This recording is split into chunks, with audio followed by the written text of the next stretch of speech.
పూరా local. Welcome to పూరా local. America అధ్యక్షుడు డొనాల్డ్ ట్రంప్ సంచలన ప్రకటన చేశారు. ప్రస్తుతం ఈ విషయం అంతర్జాతీయ స్థాయిలో చర్చకు దారితీస్తోంది. తనను తాను వెనజువెలా తాత్కాలిక అధ్యక్షుడిగా ట్రంప్ ప్రకటించుకున్నారు. ఈ మేరకు తన ట్రూత్ సోషల్ మీడియా ఖాతాలో ఒక స్క్రీన్ షాట్ ను షేర్ చేశారు. ఇదే ఇప్పుడు వైరల్ అవుతుంది. వికీపీడియా పేజీని పోలినట్లుగా ఉన్న ఎడిటెడ్ ఫోటో అది. అందులో ట్రంప్ ఫోటో కింద ఈ ఏడాది జనవరి నుంచి వెనజువెలాకు తాత్కాలిక అధ్యక్షుడిగా బాధ్యతలు తీసుకుంటున్నట్లు ఉంది.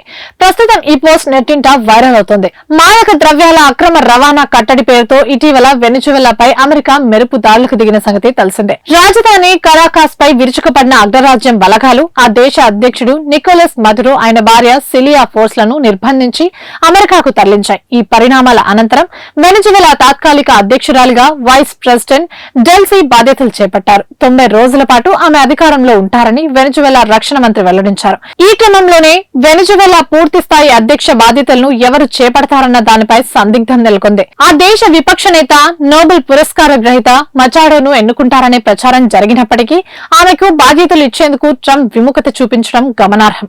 మచాడోకు ప్రజల్లో అంత మద్దతు లేదని అమెరికా అధ్యక్షుడు ఇటీవల అన్నారు. ఈ పరిణామాల వేళ తానే తాత్కాలిక అధ్యక్షునంటూ ట్రంప్ ప్రకటించుకోవడం చర్చనీయాంశంగా మారింది.